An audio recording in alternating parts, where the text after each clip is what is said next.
మూడుముళ్ళ బంధం episode 887. Hello friends, story నచ్చితే తప్పకుండా కామెంట్ చేయండి. వీడియో లైక్ చేయడం మాత్రం మర్చిపోకండి. ఈవినింగ్ అవుతుండగా రిసెప్షన్ అనేది స్టార్ట్ అవుతుంది. ఇంకా స్టాఫ్ అందరూ కూడా రిసెప్షన్కి వస్తూ ఉంటారు. విక్రమ్, విరాస్ ముందుగానే రెడీ అయ్యి స్టేజ్ దగ్గరికి వెళతారు. వైష్ణవి, వసు ఇద్దరు కూడా రెడీ అవుతూ ఉంటారు. కొంత సమయం తర్వాత వైష్ణవి మరియు వసుని ఇద్దరిని కూడా స్టేజ్ దగ్గరికి తీసుకుని వెళతారు. దూరం నుండి ఇద్దరిని చూస్తున్న విక్రమ్, విరాస్ పెదవులు అందంగా విచ్చుకోగా విక్రమ్ వైష్ణవి వైపు ప్రేమగా చూస్తూ ఉంటే విరాస్ వసు వైపు అంతే ప్రేమతో చూస్తూ ఉంటాడు. ఇద్దరు కూడా గోల్డెన్ కలర్ లెహంగాలో అందంగా మెరిసిపోతూ ఉంటారు. ఇంకా విక్రమ్, వైష్ణవి, విరాస్, వసు నలుగురు స్టేజ్ పైకి రాగానే స్టాఫ్ అందరూ లేచి ఒక్కసారిగా గట్టిగా క్లాప్స్ కొడతారు. తర్వాత ఒక్కొక్కరిగా స్టేజ్ పైకి వచ్చి విక్రమ్ మరియు విరాస్ వాళ్ళతో ఫొటోస్ అనేవి దిగుతూ ఉంటారు. మరోపక్క అందరికీ డిన్నర్ అరేంజ్మెంట్స్ అనేవి జరుగుతూ ఉంటాయి. ఇలా రిసెప్షన్ అనేది ఎంతో అందంగా, అద్భుతంగా జరుగుతూ ఉంటుంది. రిసెప్షన్ కంప్లీట్ అయ్యి అందరూ వెళ్ళేసరికి నైట్ 11 అలా అవుతుంది. ఇంకా రాజేశ్వరి గారు విక్రమ్ వాళ్ళ వైపు చూసి, మార్నింగ్ నుండి ఏమీ తినలేదు, ఇప్పుడు కూడా తినకపోతే హెల్త్ డిస్టర్బ్ అవుతుంది, విక్రమ్ పదండి అని చెప్పి నలుగురిని కూడా డైనింగ్ టేబుల్ దగ్గరికి తీసుకుని వెళ్తారు. విక్రమ్ వైష్ణవి పక్కన కూర్చుంటే విరాస్ వసు పక్కన కూర్చుంటాడు. రాజేశ్వరి గారు విక్రమ్కి ఎదురుగా ఒక ప్లేట్ పెట్టి అలాగే విరాస్కి ఎదురుగా మరొక ప్లేట్ పెట్టి ఐటమ్స్ అనేవి పెడుతూ ఉంటే విక్రమ్, విరాస్కి ఏమీ అర్థం కాక రాజేశ్వరి గారి వైపు చూస్తారు. ఏంటి ఇద్దరు ఆలోచిస్తున్నారు? ఈరోజు మీ ఇద్దరు కలిసి మీ భార్యకి ఫుడ్ మీ చేత్తోనే తినిపించాలి అని నవ్వుతూ అంటుంటే విక్రమ్ వైష్ణవి వైపు చూడగానే విరాస్ వసు వైపు చూస్తాడు. వాళ్ళందరూ ఉంటే మళ్ళీ ఎక్కడ విక్రమ్ వాళ్ళు కొంచెం ఫీల్ అవుతారేమోనని అందరూ అన్ని ఐటమ్స్ పెట్టేసి అక్కడి నుండి ఇంకా రెస్ట్ తీసుకోవడానికి వెళ్ళిపోతారు. రాజేశ్వరి గారు, సావిత్రి గారు వాళ్ళకి కొంచెం దూరంలో వచ్చి కూర్చుని మాట్లాడుకుంటూ ఉంటారు. విక్రమ్ ప్లేట్లో స్వీట్ తీసి వైష్ణవి నోటి దగ్గర పెట్టగానే వైష్ణవి నవ్వుతూ విక్రమ్ నోటి దగ్గర స్వీట్ పెడుతుంది. అలా ఇద్దరు ఒకరికొకరు స్వీట్ని తినిపించుకుంటారు. అదేవిధంగా విరాస్ కూడా వసుకి స్వీట్ తినిపించగానే తర్వాత వసు కూడా విరాస్కి స్వీట్ తినిపిస్తుంది. ఇంకా విక్రమ్, విరాస్ ఇద్దరు కూడా తాము తింటూ తమ భార్యకి కూడా ఎంతో ప్రేమతో తినిపిస్తూ ఉంటారు.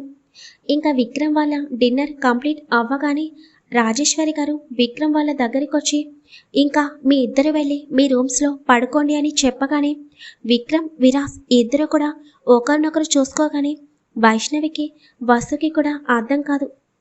చూడు విక్రమ్, నీకు ఒకప్పుడు పెళ్ళైనా కూడా ఇప్పుడు శాస్త్రోక్తంగా పెళ్లి జరిగింది కాబట్టి మీ ఇద్దరికి కార్యం జరిగే వరకు కూడా ఇద్దరు ఒకే చోట ఉండకూడదు.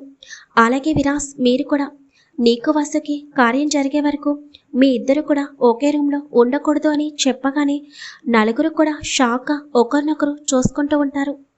సావిత్రి గారు, రాజేశ్వరి గారు చిన్నగా నవ్వుతూ, పద వైషు, నువ్వు కూడా పద వసు అని ఇద్దరి చేతుల్ని పట్టుకుని అక్కడి నుండి తీసుకుని వెళ్ళిపోతుంటే విక్రమ్, విరాస్ ఇద్దరు కూడా వెళ్తున్న వాళ్ళ వైపు అలాగే షాక్గా చూస్తూ ఉండిపోతారు. రాజేశ్వరి గారు వైష్ణవిని తన రూమ్లోకి తీసుకుని వెళ్ళగానే రక్ష వాళ్ళు వసుని సావిత్రి గారి దగ్గర నుండి ఇంకా తమ రూమ్లోకి తీసుకుని వెళతారు. విక్రమ్ అక్కడే అలాగే చైర్లో కూర్చునిపోతాడు. ఇదేంటి విరాస్, అమ్మ ఇంత పెద్ద ట్విస్ట్ ఇచ్చింది, ఈ కార్యం గోలేంటి, అప్పటి వరకు వైషు నా దగ్గరుండదా అని విక్రమ్ షాక్గా అంటుంటే, నీకేంటి బాబు, నీకెప్పుడో పెళ్ళయింది, కానీ నాకు ఇప్పుడే పెళ్ళయింది, నువ్వే అలా అయిపోతే ఇంక నా పరిస్థితి ఏంటి? అసలు నిన్నటి నుండి నేను వసుతో ఒక్కసారి కూడా సరిగ్గా మాట్లాడలేదు. నిన్నంతా వ్రతమని, రిలేటివ్స్ అని, నైట్ జర్నీ, అప్పుడు కూడా వసు పడుకునే ఉంది. ఇంకా అక్కడికి వెళ్ళిన తర్వాత హడావిడి, దర్శనం, మళ్ళీ రిటర్న్ అవ్వడం, ఇంటికొచ్చిన తర్వాత ఈ రిసెప్షన్ హడావిడి, ఇప్పుడంతా ప్రశాంతంగా అయ్యింది. ఇప్పుడు ప్రశాంతంగా నా భార్యతో సమయం గడపొచ్చు అని అనుకుంటే ఇంతలో ఇలా జరిగింది అని విరాస్ కూడా అక్కడే అలాగే చైర్లో కూర్చుంటాడు. ఇప్పుడు ఏం చేద్దాం విరాస్ అని విక్రమ్ అంటుంటే, చేయడానికి ఏమీ లేదు, నువ్వు నీ రూమ్లోకి వెళ్ళి పడుకో, నేను నా రూమ్కి వెళ్ళి పడుకుంటాను, అంతకు మించి ఇంకేం చేయలేమని చెప్పి విరాస్ అక్కడి నుండి తన రూమ్ వైపుకి అడుగులు వేస్తుంటే, పాపం విరాస్, నేనన్నా వైశ్యకి చాలాసార్లు దగ్గరయ్యాను. విరాస్కి వసుకి ఇప్పుడే పెళ్లి జరిగింది. వంశీ పెళ్లి జరిగే వరకు కార్యం అనేది జరగదు. అమ్మో, అప్పటి వరకు మేము వీళ్ళకి దూరంగా ఉండాల్సిందేనా అని విక్రమ్ అనుకుంటూ ఇంకా చేసేది ఏమీ లేక తన రూమ్లోకి వెళ్ళిపోతాడు. విరాస్ రూమ్లోకి వెళ్ళిన తర్వాత వసు ఆలోచనలే తనకి గుర్తుకొస్తుంటే, రాక్షసి, పెళ్లి కాకముందు అన్ని రోజులు ప్రతిరోజు నా పక్కనే ఉన్నావు. తీరా పెళ్లి జరిగిన తర్వాత నా పక్కన లేకుండా వేరొక రూమ్లో పడుకున్నావు. ఇలా అయితే చాలా కష్టం. అయినా ఇలాంటివి ఎవరు కనిపెట్టారో ఏంటో అని విరాస్ అలాగే ఆలోచిస్తూ ఉంటాడు. రాజేశ్వరి గారు వైష్ణవి వైపు చూసి, వైశ్యు, మీ బాధ నాకు అర్థమవుతుంది. కానీ కొన్ని రోజులు మాత్రమే. తర్వాత నువ్వు విక్రమ్ ఇద్దరు హ్యాపీగా ఉండటమే కదా నాకు కావాలి అని అంటుంటే, అయ్యో అత్తయ్య, నేనేమీ ఫీల్ అవ్వడం లేదు. మీరు బాధపడకండి. నాకు చాలా నిద్ర వస్తుంది. నేను పడుకుంటానని చెప్పి వైష్ణవి ఇంకా పడుకోగానే రాజేశ్వరి గారు కూడా పడుకుంటారు. రక్ష వసు వైపు చూసి నవ్వుతూ, ఏంటి మా అన్నయ్యని మిస్ అవుతున్నావా అని అంటుంటే, అసలు ఏం జరుగుతుందో తెలియడం లేదు వదన. సడన్గా సావిత్రి ఆంటీ నా చేతిని పట్టుకుని విద్యు దగ్గర నుండి తీసుకొచ్చేశారు. పాపం విద్యు అని వసు అంటుంటే, అవును పాపం మా అన్నయ్య. సరే ఏం చేస్తాం, పడుకో అని రక్ష నవ్య బెడ్పై పడుకోగానే వసుకి మాత్రం అస్సలు నిద్ర రాదు. విరాజ్ చాలాసేపు వసు ఆలోచనలతో ఇంకా 2 డేస్ నుండి నిద్ర లేకపోవడం వలన అలాగే నిద్రలోకి జారుకుంటాడు. టైం 2 అవుతుంది అనగా విక్రమ్ నెమ్మదిగా వైష్ణవి ఉన్న రూమ్లోకి వచ్చి చూడగా వైష్ణవి చాలా ప్రశాంతంగా పడుకుని ఉండడం చూసి, రాక్షసి, అక్కడ నాకు నిద్ర పట్టక నేను మెలకువగా ఉంటే ఇక్కడ మేడం గారు ఎంత ప్రశాంతంగా పడుకుందో అని అనుకుంటూ వైష్ణవి దగ్గరికి వెళ్ళి వైశ్యు అని చిన్నగా పిలుస్తూ ఉంటాడు. కానీ వైష్ణవి గాఢ నిద్రలో ఉండటం వలన విక్రమ్ పిలుపు అస్సలు తన చెవిన చేరదు. అమ్మ బాబోయ్, ఈ రాక్షసేంటి ఇలా పడుకుంది? ఇంకా కొంచెం ఎక్కువ మాట్లాడానంటే అమ్మకి మెలకు వస్తుంది అని విక్రమ్ భయపడుతూ మళ్ళీ ఒకసారి వైష్ణవి చెవి దగ్గర వైశ్యు అని పిలుస్తాడు. కానీ వైష్ణవి నిద్రలోనే విక్రమ్ చేతిని విసిరికొట్టి రాజేశ్వరి గారి వైపు తిరిగి పడుకోగానే అయిపోయింది. అసలు ఈ రాక్షసికి కొంచెం కూడా నన్ను మిస్ అయిన ఫీలింగ్ లేదు అని అనుకుంటూ ఇంకా చేసేది ఏమీ లేక సాడ్ ఫేస్తో తన రూమ్లోకి వెళ్ళి బెడ్పై వాలిపోతాడు విక్రమ్. వసుకి ఎంతసేపు పడుకుందామన్నా నిద్ర రాదు.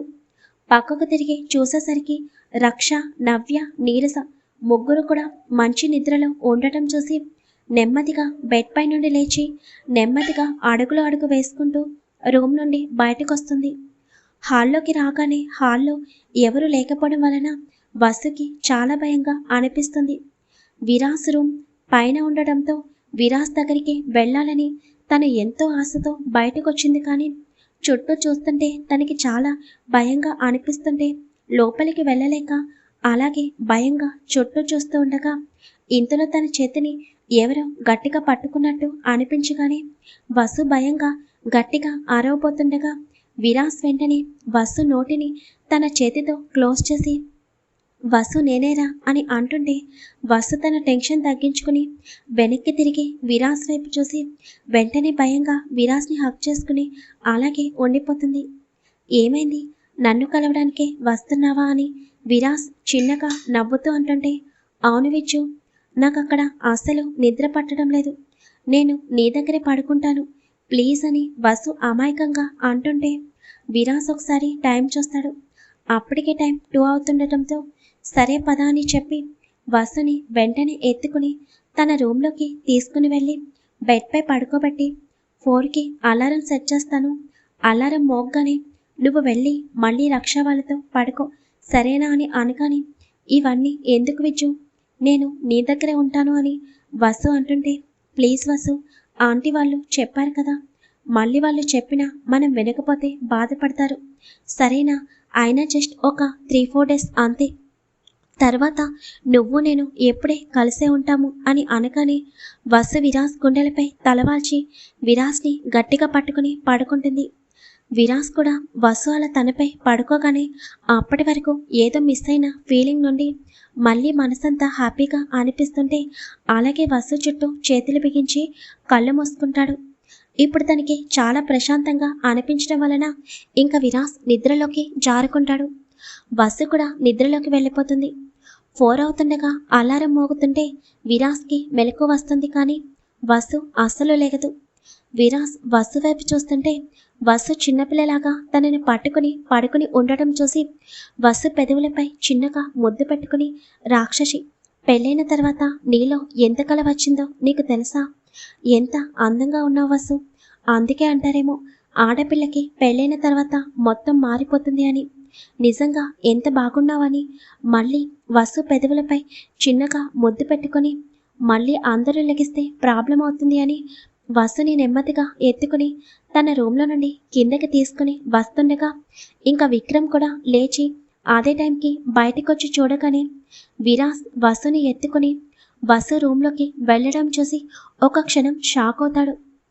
విరాస్ వసుని రక్ష వాళ్ళ రూమ్లో పడుకోబెట్టి డోర్ దగ్గరికి వేసి వెనక్కి తిరిగి చూడగానే విక్రమ్ హ్యాండ్స్ ఫోల్డ్ చేసుకుని విరాస్ వైపు చూస్తుంటే, నువ్వేంటి విక్రమ్ ఇంత మార్నింగే లేచావు అని అంటుండే, నా గురించి ఎందుకులే కానీ నువ్వు మాత్రం బాగా ఎంజాయ్ చేస్తున్నట్టున్నావు అని అంటుంటే వాట్ అని అర్థం కాక అడుగుతాడు విరాస్. ఆ రాక్షసికేమో మా అమ్మ దగ్గరికి వెళ్ళిన దగ్గర నుండి కనీసం నేనొక్కడిని ఉన్నానన్న సంగతి మర్చిపోయి ప్రశాంతంగా పడుకుంది. నైట్ వెళ్ళి ఎంతసేపు పిలిచినా కూడా కనీసం కలడం కాదు కదా, చివరికి నా చేతిని విసిరి కొట్టింది అని విక్రమ్ చెప్తుంటే విరాస్ ముసిముసిగా నవ్వుకుంటూ ఉంటాడు. నువ్వేమో చక్కగా నీ భార్యని ఎత్తుకుని మరీ ఎవరికీ తెలియకుండా తన రూమ్లో పడుకోబెట్టావు, ఏంటి సంగతి అని విక్రమ్ అల్లరిగా అంటుంటే, అదేమీ లేదు, వసుకి నిద్ర పట్టక నైటు నా దగ్గరికి వచ్చింది, తనని బాధ పెట్టడం ఇష్టం లేక అని విరాస్ అంటుంటే, అబ్బా చాలు విరాస్ సింహ గారు, మరి నేను మీ కంటికి చిన్నపిల్లలాగా కనిపిస్తున్నానా? మొత్తం ఎప్పుడు చూసినా వసు వైపుకే తోసేస్తావు, వసు నీ దగ్గరికి రావడం నీకు ఇష్టం లేదా ఏంటి అని విక్రమ్ అల్లరిగా అంటుంటే, మార్నింగే స్టార్ట్ చేసావా, వెళ్ళి నీ భార్య నిద్ర లేచిందో లేదో చూసుకో అని విరాస్ అక్కడి నుండి స్టెప్స్ మీదుగా వెళ్ళిపోతుంటే విక్రమ్ చిన్నగా నవ్వుకుంటూ, వసు అంటే నీకు ప్రాణం విరాస్, తనని వదిలి ఒక క్షణం కూడా నువ్వు ఉండలేవు అని మనసులో అనుకుంటూ ఇంకా తన అక్కడి నుండి తన రూమ్లోకి వెళ్ళిపోతాడు. ఇంకా మార్నింగ్ అవుతుండగా వైష్ణవి రెడీ అయ్యి బయటికి రాగానే విక్రమ్ వైష్ణవి వైపు చిరుకోపంగా చూస్తూ ఉంటాడు. వైష్ణవి నవ్వుతూ విక్రమ్ పక్కనే కూర్చుని గుడ్ మార్నింగ్ విక్కీ అని అంటుంటే, అమ్మాయి గారు చక్కగా ప్రశాంతంగా పడుకున్నట్టున్నారు అని విక్రమ్ అనగానే, అవును విక్కీ, బాగా నిద్ర పట్టేసింది, 2 డేస్ నుండి రెస్ట్ లేదు కదా అని అనగానే విక్రమ్కి అప్పుడు అర్థమవుతుంది వైష్ణవి తను పిలిచినా ఎందుకు పలకలేదు అని. తర్వాత నార్మల్ అయ్యి వైష్ణవి వైపు చూస్తూ, సరే పద బ్రేక్ఫాస్ట్ చేద్దాం అని అనగానే విరాస్ వాళ్ళని కూడా రానివ్వు అని అంటుంటే వసు విరాస్ కూడా వస్తారు. ఇంకా అందరూ కలిసి బ్రేక్ఫాస్ట్ కంప్లీట్ చేసిన తర్వాత విక్రమ్ వంశీ వైపు చూస్తూ, వంశీ ఇంకా నీ పెళ్లి పనులు స్టార్ట్ చేయాలి, ఆల్రెడీ ఇన్విటేషన్స్ అప్పుడే ఇచ్చేసాం కాబట్టి ప్రాబ్లం లేదు, కానీ ఇంకా కొంచెం షాపింగ్ ఉంది కదా, ఈ రోజు వెళ్ళి షాపింగ్ కంప్లీట్ చేసి వచ్చేద్దాం, రేపు తన్విని పెళ్లి కూతుర్ని చేయాలి, రేపు నైట్ 1కే కదా నీ మ్యారేజ్ అని అంటుంటే, అవును బావా అని చిన్నగా నవ్వుతాడు వంశీ. విక్రమ్ వైష్ణవి వైపు చూసి, అందరూ రెడీ అయితే షాపింగ్కి వెళ్దాం, ఈ రోజంతా అదే సరిపోతుంది, ఈ 2 డేస్ చాలా వర్క్ ఉంటుంది అని అనగానే సరే అని అంటుంది వైష్ణవి. ఇంకందరూ కలిసి ఆ రోజు వంశీ తన్వికి సంబంధించిన షాపింగ్ చేయడంలో బిజీ అయిపోతారు. మళ్ళీ నైట్ వచ్చిన తర్వాత కూడా విక్రమ్, విరాస్, తరుణ్ ఇలా అందరూ కూడా పెళ్లి హడావిడిలో పడిపోతారు. విక్రమ్కి వైష్ణవితో కానీ విరాస్కి వసుతో కానీ మాట్లాడటానికి అసలు టైం ఉండదు. నెక్స్ట్ డే మార్నింగే తన్విని ఒక పక్కన పెళ్లి కూతుర్ని చేస్తుంటే మరో పక్కన వంశీని కూడా పెళ్లి కొడుకుని చేస్తూ ఉంటారు. వంశీకి తన్వికి మంగళహారతి ఇచ్చి నుదుటన కళ్యాణ తిలకం దిద్ది బుగ్గన కాటుకతో బుగ్గ చుక్క పెడతారు. తర్వాత అందరూ కలిసి తన్విని వంశీని ఆశీర్వదిస్తారు. ఇంకా రోజు నైటు మళ్ళీ పెళ్లి హడావిడి మొదలవుతుంది. మళ్ళీ బంగ్లా మొత్తం రిలేటివ్స్తో హడావిడిగా ఉంటుంది. అలాగే పెళ్లి మండపం కూడా అందంగా అలంకరించబడి ఉంటుంది. ఇంకా పంతులు గారు రాజేశ్వరి గారి వైపు చూసి వంశీని పెళ్లి మండపంలోకి తీసుకురమ్మని చెప్పగానే వంశీని పెళ్లి మండపంలోకి తీసుకుని వస్తారు. ఇంకా నెక్స్ట్ డే వంశీ తన్వి పెళ్లి చూద్దాం. హలో ఫ్రెండ్స్, స్టోరీ ఎలా ఉందో తప్పకుండా కామెంట్ చేయండి.